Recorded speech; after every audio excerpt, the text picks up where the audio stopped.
way where I had to decide whether I wanted to be totally technology all the time, or whether I wanted to mix it up with a bit of people management, leadership, and the like.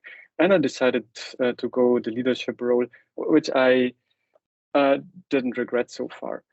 From being the director of technology at FriendScout in 2010, I proceeded my career in there and became the CTO after a while. Left FriendScout 2016 after quite a period of time, and 2010 was actually the hardest life in my career. Yeah, indeed, we can talk a bit about that one later on. Yeah.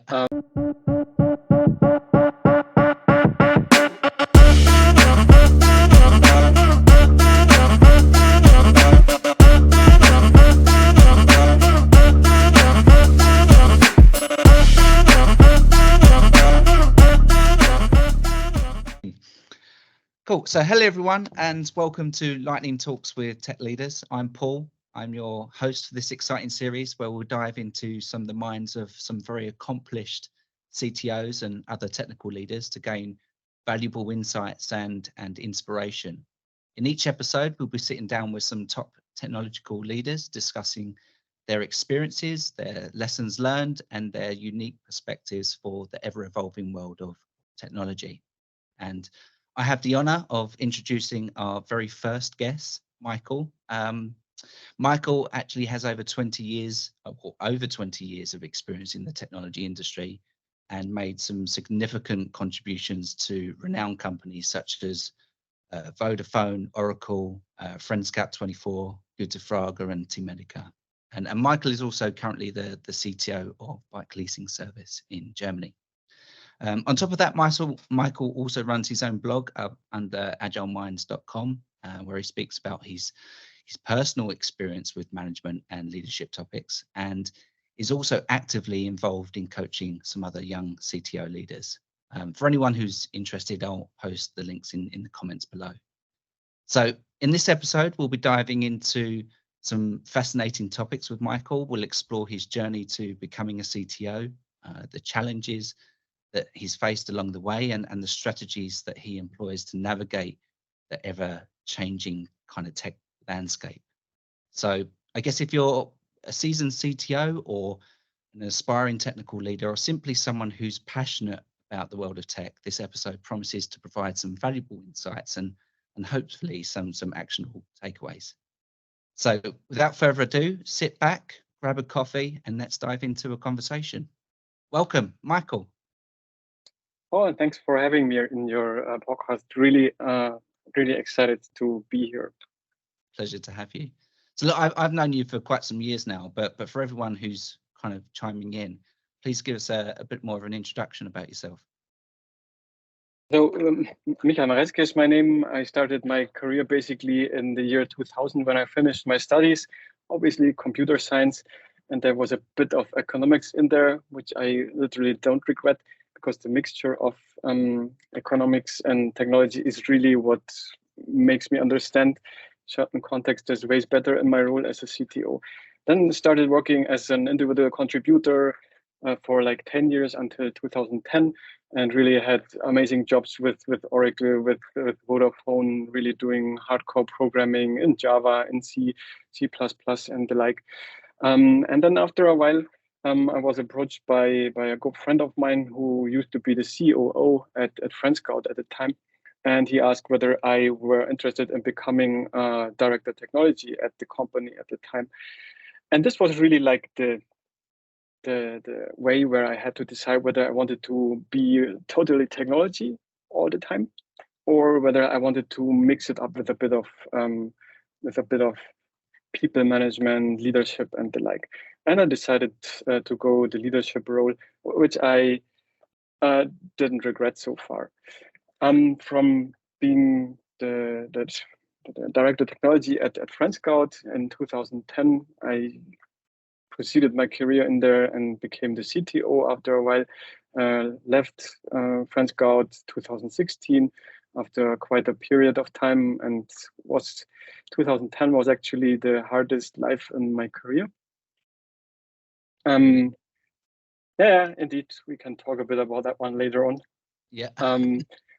Then I literally moved on and was the CTO/COO at Gutefrage, which was also had an amazing team, really wonderful technology around me, and the big challenge of moving the old front-end technology into the current basically, and also developing an SEO strategy which supported the overall business of Gutefrage at the time. Yeah, worked there for 4 years and then decided to jump ship again and join a startup in digital health. That was so crazy of a decision. I don't regret it. It was turbulent. It was just amazing because at the time I really had to get my fingers dirty again, do Office 365 administrations as the CTO because there literally was nobody else there. So you have to actually jump in and work every corner of technology.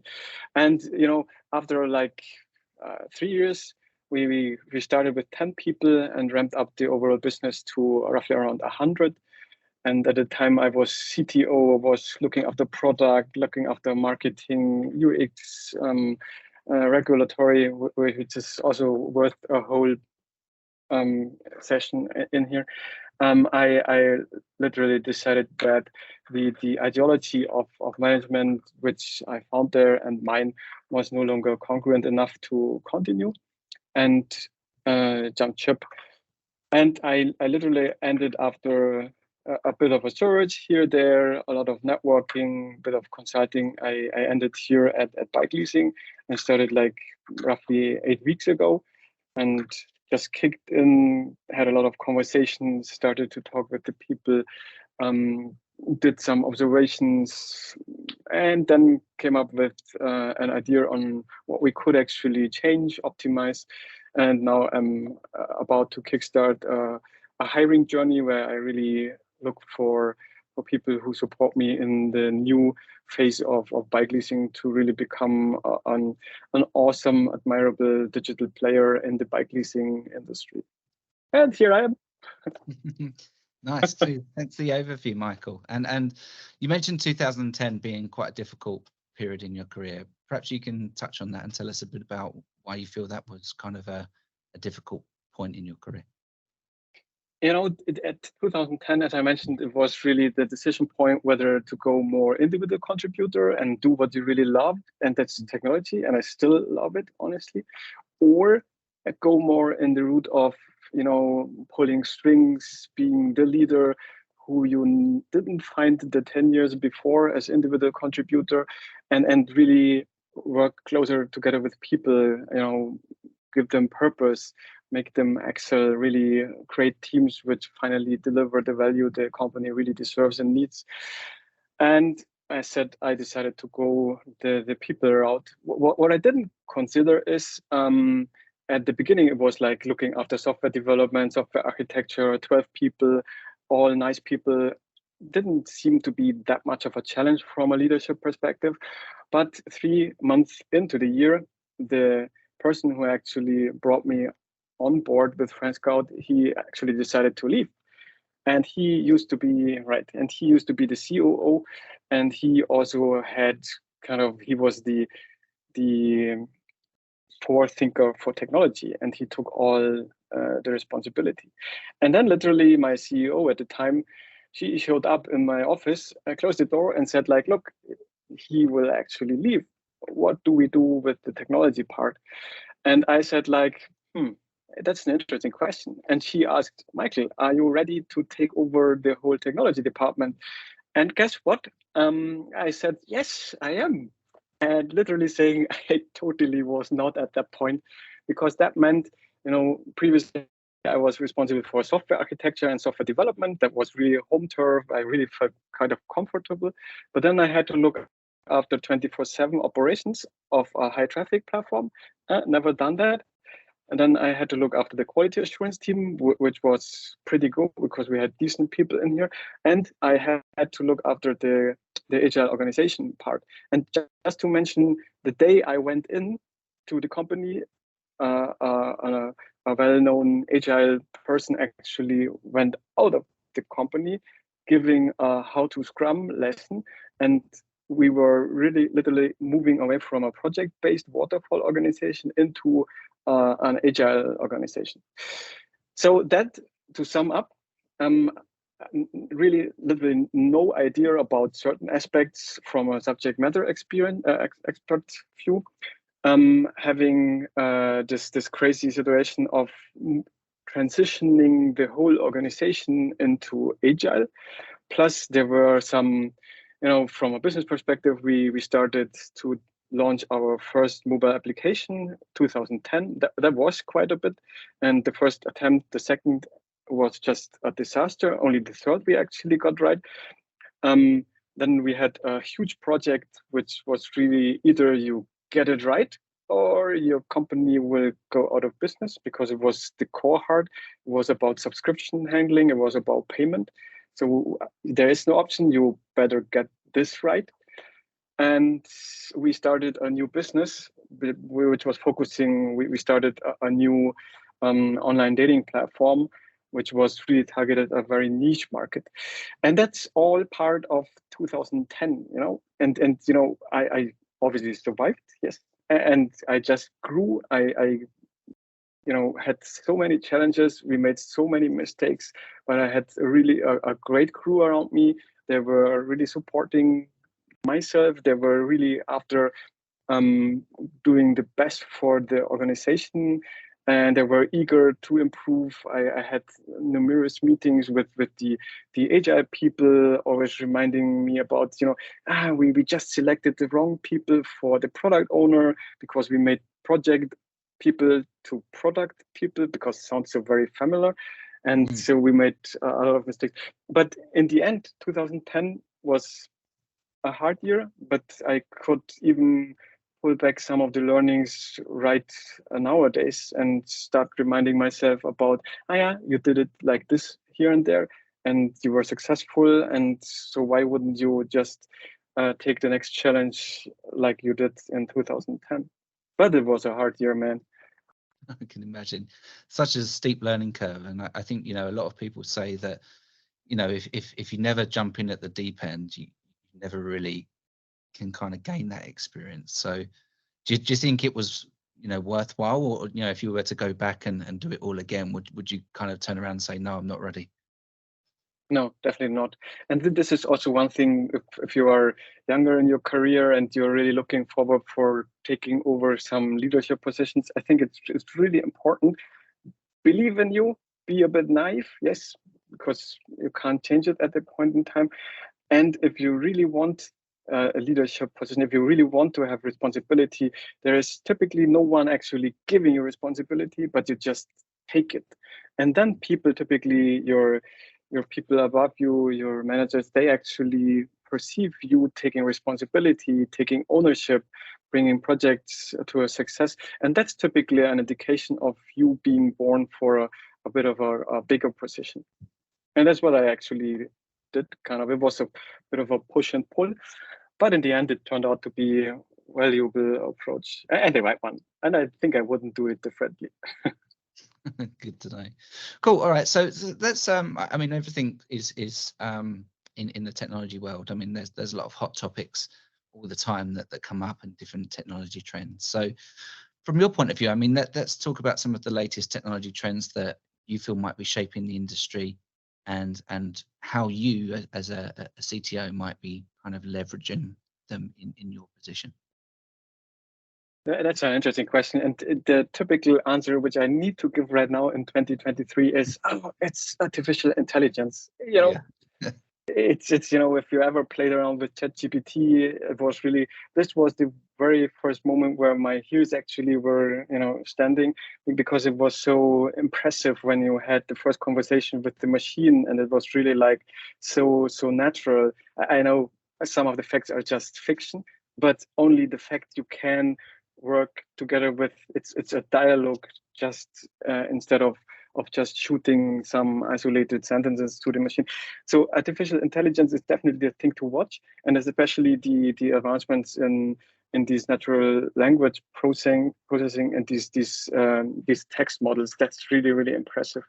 And I don't think it will be, or it will have already quite an impact on the technology side. If you think about software development, if you think about, the text completion, even full functions could be created with AI.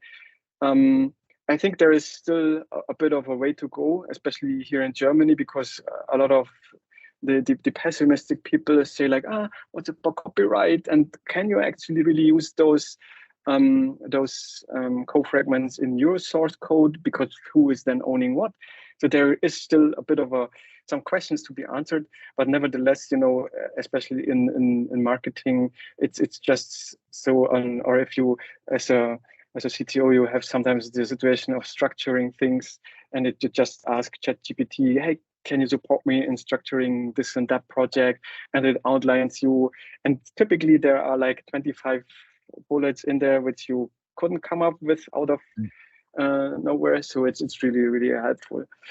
But if you ask me about small or medium businesses here in Germany, I think the biggest challenge still, or advancement, is still the digitalization of processes. So their typical industries here in Germany are all located around manufacturing, and their digitalization is still very early kind of. And so I think there is a bit of a gap between where you would love to work on, like AI and impact and data and trends and stuff.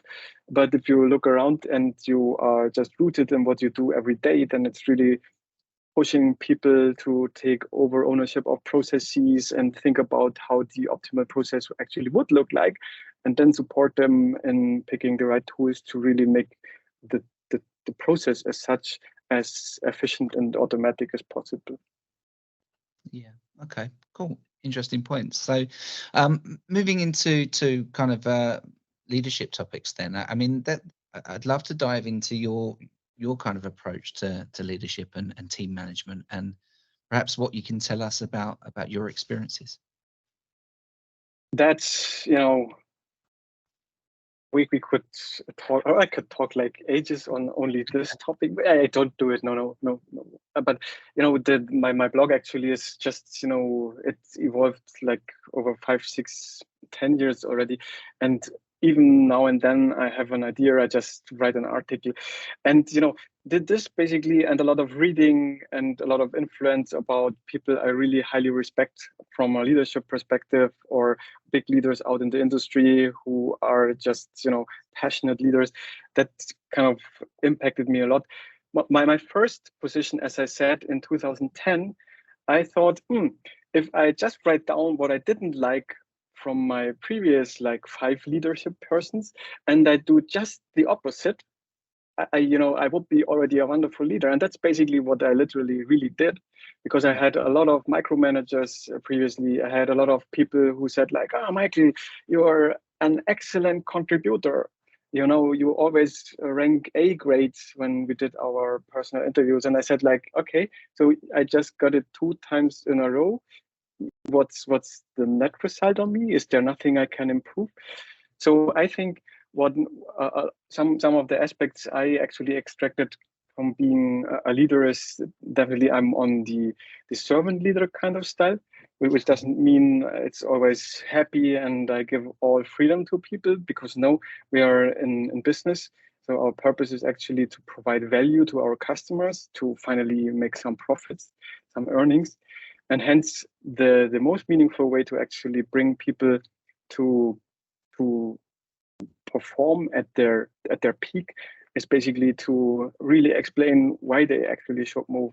What's the reason behind, to give them the purpose of what they're doing, and then automatically they come up with great ideas. You wouldn't actually just come up with your single brain if you talk to 5 people and they start thinking. Typically you have multiple ideas which are just better than the one you could develop on your own. And so if you give people the purpose of what they're doing, then you're already on a very good way. then people typically dislike to be watched closely. So they want to be autonomous as much as possible. So they're, especially in tech, there are so many intelligent people and they really dislike of being totally watched and just, micromanaged. So give them some autonomy. And then, another thing which is really important for them is people want to get better in what they're doing. That's what's really driving me. I need some challenges, and the bigger the better. Because if I just look back and I said like, yeah, check this, check this, check this, and obviously you make some mistakes, but these are learning opportunities. But the more checks you actually get, the more satisfaction you personally get on your own career advancement.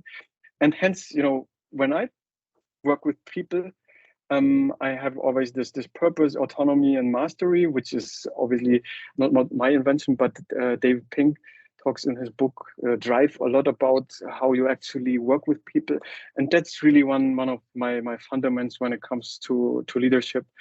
And obviously, we are not here for we are here for the fun bit, yes, but there are goals to reach. There are critical situations you need to manage, and that's also part of the job. But typically, if you have this purpose, autonomy, and mastery in mind, then people perceive you as not the enemy manager, just squeezing everything out of them, but then they take you as a partner, as a coach, who is really interested in bringing you as a person up to the next level.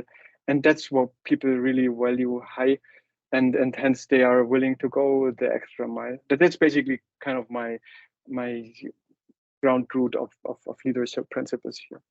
And I think it's interesting that the thing that you mentioned about autonomy, because I think some people do well under that kind of setup, and then there's others that may not, of course. I mean, how do you kind of approach an employee where they don't particularly do well under little or no guidance?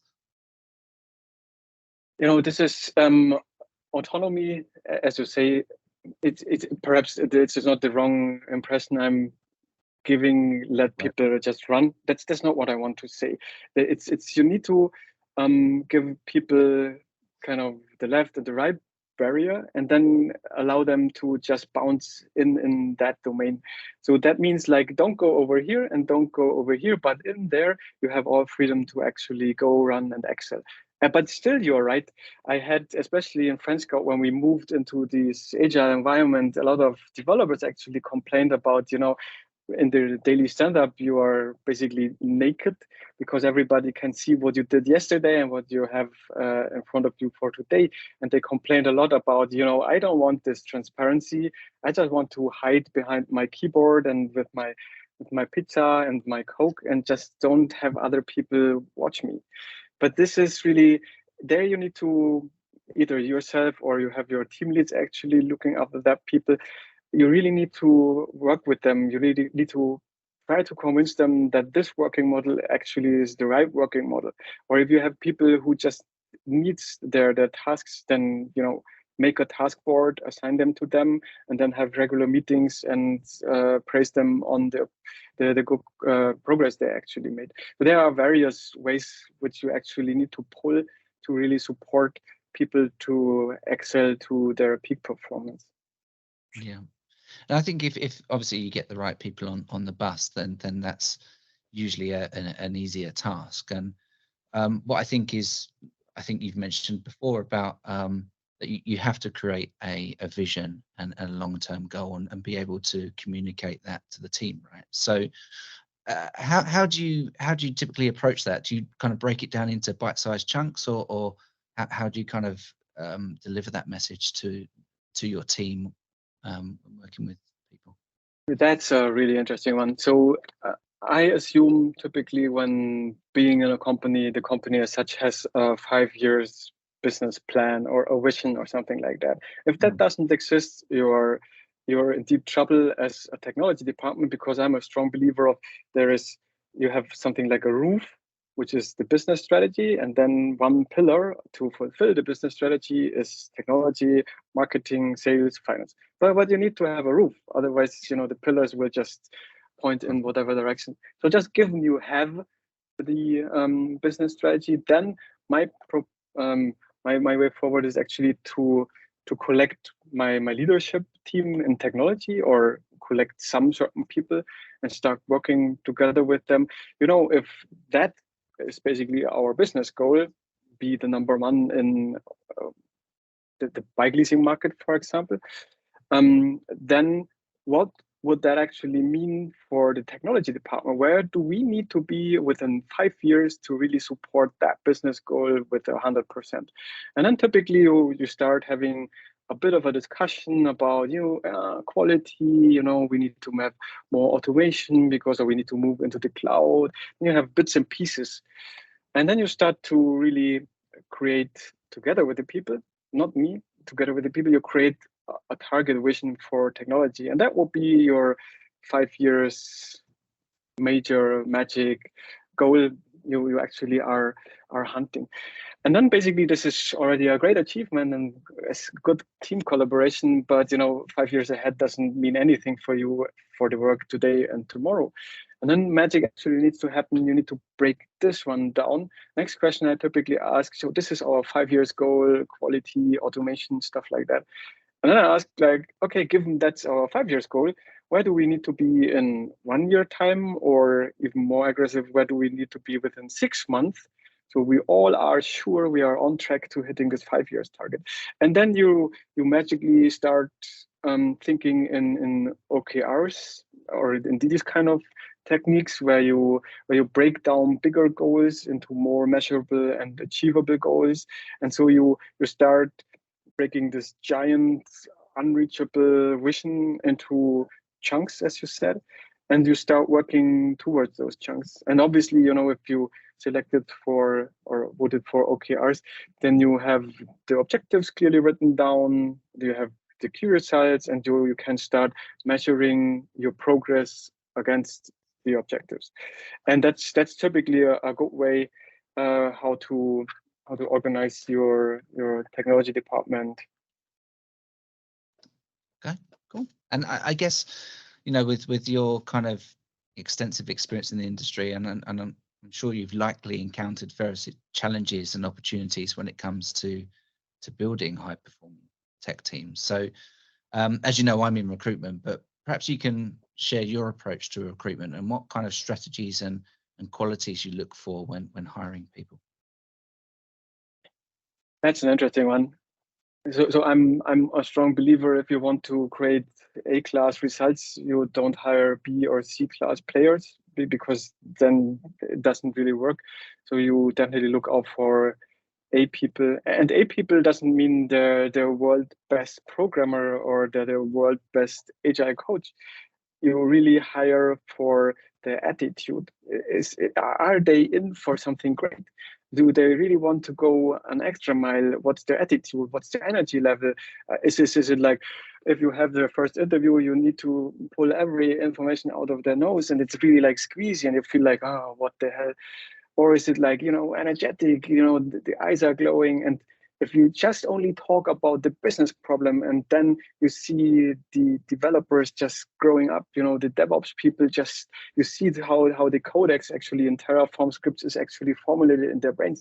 These are the people you really, really want to have on your team, because their attitude and their willingness to go forward, they will pull like another 5, 6, 7 people with you.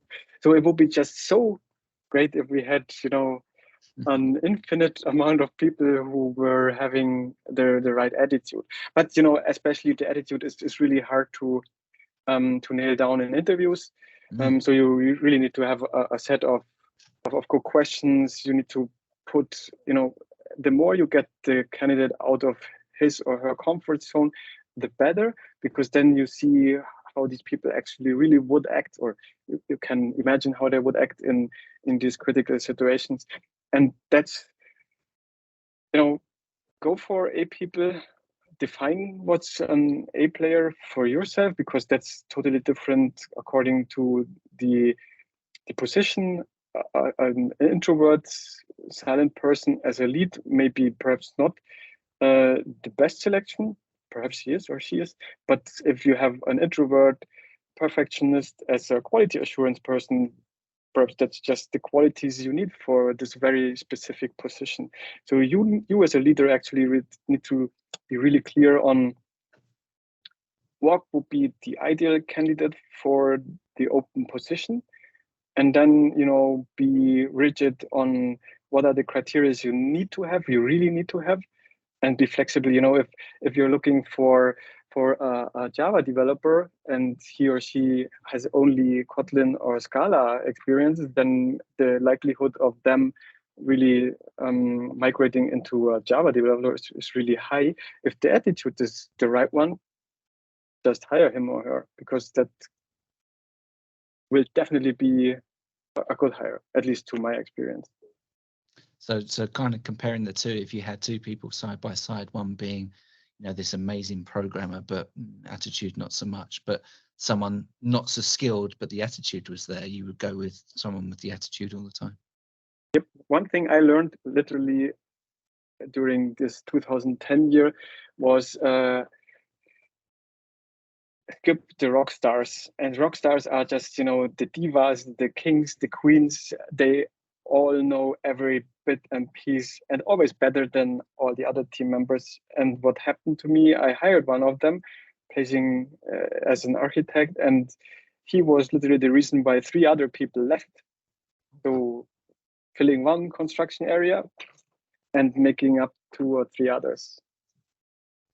We can all share stories, I think, of a wrong hire occasionally, right? But I think it's finding that person that's also a bit humble, right? As can take on board other people's opinions. Absolutely. Well. Yeah. Okay. And what other things do you think are important, when hiring? Because obviously this is what I do day in, day out. But from your side, is there anything, when you set up a position to securing the person that you want, what do you think are some of the key things you must do as a business to make sure that you have the possibility of securing those people? Some of the aspects are it's not only the applicant actually applying for the job, but it's the company actually applying for the applicant. I think it's totally clear that the market is no longer a market where the companies actually dictate or select people. It's the other way around as well, at least. And therefore, it's really each and every interview is also selling. Means you as the person doing the interview, you are selling yourself plus the company, the organization. So you better have a good story on yourself and the organization. Be prepared for tricky questions. So Michael, why did you actually take the CTO position? What were the selling points? And then you better have some answers. Then from the process perspective, there is nothing more exciting for the candidate than just be fast. If you have the first interview on Monday, the second one on Wednesday, Friday doing the offering, and Monday actually doing the closing, that will be just so hilarious and outstanding. And this is basically how you get good or really outstanding candidates. They need to be excited about the position, about you as an organization really fighting for them. And I had a lot of people, especially for senior positions, they typically say like, yes, there is a salary connected to my work, but it's typically, but a lot of people actually say like, if the position really fits, if the organization and the people around the team are just so exciting, then the salary actually starts getting the second point, and they just want to have some of the non-tangible things actually really ticked off. And that's also a thing which is important to keep in mind. Yeah, right. Definitely. Yeah, I would agree with that. Okay, so throughout your career, I mean, you've likely faced the challenge of scaling technology infrastructure, teams, processes that support growth of a business. So could you kind of share some of your experiences in scaling and managing growth, and what kind of key challenges you might have encountered, and what kind of strategies you employ to overcome those things? Especially in the the startup where I've been at Temedica, we had this unbelievable time pressure. You better be successful before the money actually burns out, and hence we had one big mobile application after the other, basically on a conveyor belt. And so you didn't have time to set up a proper team, train them, onboard them. It was more like, have the people on board on the location, and then your next problem is already to hire the next group of people to really get them taking over the development of your mobile application. And the thing is, what I learned is you need to have certain roles within development. You need to have a strong tech lead. You need to have a strong product lead talking about these mobile applications, because at Temedica we had one development team working on one mobile application. And the key ingredient for success was the good collaboration between the product owner and the lead developer. And later on, we put another person in, a UX designer, and the three of them actually were the core of a successful team. Because what we did is we couldn't hire all people on site in Munich, but we started hiring people from all over Europe, basically. And the biggest mistake which you can read in books is like pull like 15 people and put them into one pot and say like these are a team right now, because no, they're in best case a group of friendly people. Sometimes they're just a group of people. But since it was smaller teams, the team overall was like 6 people, and we had strong product owner, which were all employed with Temedica, and we had strong lead developers, and they took all decisions for themselves. So they were very autonomous.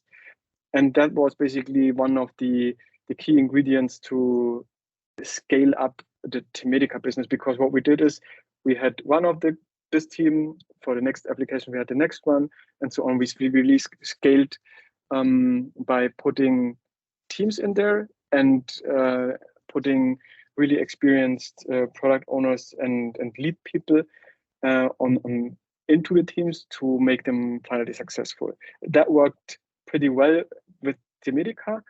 It wouldn't be the best way to scale to.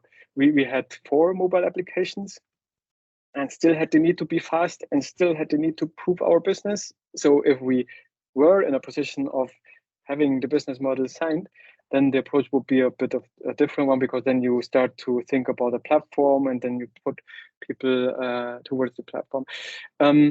At other occasions, it's really the scaling of teams is you have one team, then you put another person in, another person, and then you start splitting it. So, and then you have 2 people, 2 teams, and you have some senior people in there really knowing what they're doing, and then you add up some junior positions, and then you kind of, it's like cells which divide into other cells, and so you can grow up your engineering department as well. That's also a good way on how you could scale your organization if you have a really experienced baseline of people and you needed to kind of double or triple the amount of people working in engineering. And then obviously, if you are even bigger than that, then you need to think about means of the Spotify model or something like that. I see. So yeah, I mean, if you had already something that wasn't a startup, but was more of an established business that you came into, and it was a complete different setup, would you consider also changing it to what you've experienced at Temedica from the success that you've kind of seen? I think, talking about one thing I learned here at Bikeleasing is they're successful, like really, it's an amazing business. And the working model they employed brought them to where they are right now. But the working model actually employs some bottlenecks, and those bottlenecks are basically tied to people. And the thing what I have in mind here is to really, get rid of the bottlenecks, not the people, but the bottlenecks, and create these interdisciplinary teams which are able to cover the whole IT landscape end to end. and let them work on various user-centric problems. So we will have a team which is looking after the employee who wants to lease a bike, for example, and all processes which are associated to the employee who wants to lease a bike are then covered by one interdisciplinary team. And then you start having the means of scaling by creating different teams. And so the way how you actually segment your business processes finally then reflects on towards your teams. This obviously has some advantages and disadvantages as well, but for the time being, I think the advantages of this model will outweigh the problems we currently have with the traditional working model. Okay, yeah, understood. All right, and I guess, you know, undoubtedly you've probably gained valuable insights into what it takes to perhaps excel as in technology leadership. So for any kind of people that are interested in moving into a technical leadership or a CTO type of position, what kind of advice would you perhaps give those people? So typically, if you want to take over a leadership role, then traditionally I would say you are either in a senior developer or in a senior whatever role, but the key part is really senior. So I'm coaching also some people right now, and they are perhaps not senior enough in one of the domains. So as a tech leader and leading a development team, you need to provide some value to the people you actually lead. So it's either giving them perspective or giving them purpose, or being, for the first time, if you're a junior, then you are really relying on anybody who tells you how to improve your coding skills. And perhaps as a team lead, the first thing which provides value to your team members is to perhaps do some code reviews and so on. So my first advice really would be, if you want to go into a leadership position, better have something which you can share and offer to others. Why so? This will then be your comfort zone, because that's where you're really strong at. In a leadership position, that counts, like, depends on what level you are. It's like 30 to 70%. 70% of a team lead, in my understanding, is actually still looking after coding challenges, but 30% will be like leadership tasks. And the leadership tasks are really like doing one-on-ones with people, developing them, identifying growth areas, talking about these growth areas with people, talking to them and explaining them strategies, talking to them and explaining decisions and all the like. And typically, as a senior developer, for example, you are starting to take over some of those tasks from your leaders already. And then it's just, you have your comfort zone, which is your technical knowledge, and then you extend it into the new land area, which is the leadership.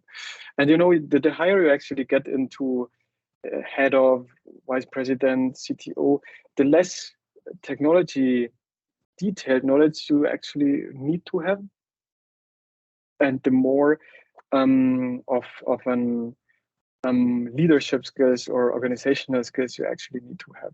At least that's my understanding. I know there are other CTOs around which are still CTOs and they program like gods. It's also a good way of how you interpret the role of being a CTO. My interpretation, and a lot of interpretations I know from other people being in that role, is more, you as a CTO are more a business person than really a technology peer, because most of the peers you are interacting with, they literally don't know a lot about technology, and hence if you talk to them in technology, they don't understand you. Hence you adopt a lot more the business talk, a lot more budgeting, a lot more prioritization, a lot more about strategy talks from them to make your point actually. And that's the evolution path which I see as a leadership person in technology. Be strong in your area, be brave and make the next step, and then grow from your comfort zone in the land of unknowns, which is typically the leadership. And then after a while, the leadership part will actually grow. And yeah, you are either lucky or find yourself in a higher level position. Yeah, I think a lot of that, comes to, believing in yourself, because, fundamentally, no, you don't go into any job where you're trained on management, right? I mean, it's kind of sometimes just forced upon you with the expectations of the business, or you being a good individual contributor to the business. Then naturally a business says, well, hey, we'll give you management tasks because you're obviously very good at what you do, which is interesting. And seeing companies actually starting to deliver more training on management and stuff is encouraging. But I mean, for me at least, when I took the step into management, it was like, right, hey, get these guys together and get it working. That's true. That's true. You need to be brave and make the first step, otherwise it won't ever happen. Yeah, true. And on the flip side of that, I mean, we talked about a lot of good things about your previous experiences, Michael, but tell us about some of the things that along the way that maybe have been a mistake, or things that, or the lessons that you've learned that have kind of changed your management style, your leadership, or naturally just being a leader. This is an interesting question, and I think the biggest mistake ever I made is not connected to technology or making the wrong decision on selecting the wrong database. It's really, as I noted before, when I selected this one person, the rock star, and made him actually destroy a portion of my organization. That was the biggest mistake I made in my career. Now the thing is, I could have known it's a mistake by the time I did the hire. Why so? It's always like there is, hiring for me is there are some logical steps, some very rational things, but there is also the stomach, and the stomach is, you are relaxed. The person is good to go. You feel like, yeah, you can manage this person, or there will be a good collaboration and it will be fun. Or there is kind of this, this grumpy little feeling which is just sitting there in the stomach, and it says like, there is something. And then the mistake I literally made is I just shut up my stomach and said like, no, this will be a non-emotional decision. And I hired this person. And from a rational standpoint, it was best hire ever, because he was really a maniac in coding, but he was so not of a team player. So the thing I learned is, yes, hiring is rational, hiring is ticking things. But for me, it's also very important that, if you're not on the same wavelength, it will be really, really hard to collaborate together. And that's really I think that's one of the outstanding biggest mistakes I made. And ever since then, if everything looks perfect, but I have this strange feeling, I won't hire this person. Never. This is, it's irrational, but yeah, that's the thing I learned. The old cliche of trust your gut feeling. Yeah. I think is what we say in the UK a lot. But yeah, so thinking about that, I mean, even if you did make the mistake and you think, I've hired this prima donna, do you think that it's a case now that you kind of you close it down a lot quicker than what you would have done before? Yeah, one of the things I did, but I attributed to me being a not too experienced leader at the time, because it was 2010 or 2011. I obviously perceived the friction, but I didn't act. So what I should have been doing is to recognize, there's a problem, talk to people. If there is no resolution, act. And I think the act was just, you can't do like, what will other people say and stuff, but you're always under observation. If you don't act according to what people expect from you to do, they start losing trust in you. You're no longer the person they're looking for. You're no longer a leader, because what's happening is you let it go, and you accept there is friction and there is really a bad behavior, and you accept it. And that's, the not hiring these people, but a bad hire is always can happen, but then you need to really act. And that's, now being 13 years in leadership, that's definitely a thing. If you recognize a problem, act on the problem. If it means you have to release a person, then do it, because this is protecting the team, basically. Yeah, exactly. It's so important to act. I think I've learned that as well in my business, how a toxic member can really cause can really fuck things up basically. Absolutely. Cool. All right. Well, look, I think that I've loved having a chat with you, Michael. I could chat with you all day, as you know, but I mean, just to kind of wrap things up, I mean, perhaps you can tell everyone who's listening in something outside of tech and leadership, or maybe tell us something a bit of fun about yourself. Absolutely. So this is me being in the leadership position all the time and talking to people. I think the one thing which is really rewarding is if in a hobby situation, in a private situation, you are doing totally different things. And one of the things I actually do is I'm in woodworking and craftsmanship, because it's so rewarding if you spend like 2 or 3 hours on your workbench and you work on a piece of wood, and finally there is something really created. Because to be honest, day in and day out, all head workers are just working with computers. It's so virtual. It's nothing. If you close the door, there it's nothing you can actually look at. And that's totally different if you do woodworking. And one of the things I really highly recommend is, if you're doing that much of head brain work, do the total opposite when you have your spare time. Do woodworking, go out, do some sports, go hiking, ride the bike or something like that. And this is really important to keep, the work-life balance, which is so sought after. Definitely, yeah. I think so true what you say. I mean, in recruitment, I'm talking to people all day, every day, and when I get home, the last thing I want to do, I mean, my girlfriend will hate me for saying this, is sit and talk with her. I want to kind of do something with my hands, or go out and work out or whatever. So it's like you say, you have to do that some kind of complete opposite thing that helps create that balance. That's so true. Absolutely. Cool. Well, look, Michael, first, I mean, thanks very much for joining us on this insightful episode.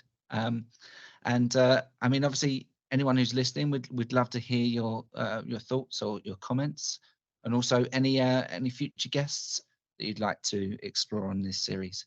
So, thanks again, Michael, for joining us, and enjoy the rest of your day. Thanks, Paul. Thanks for having me. Appreciate it. Thank you. Bye.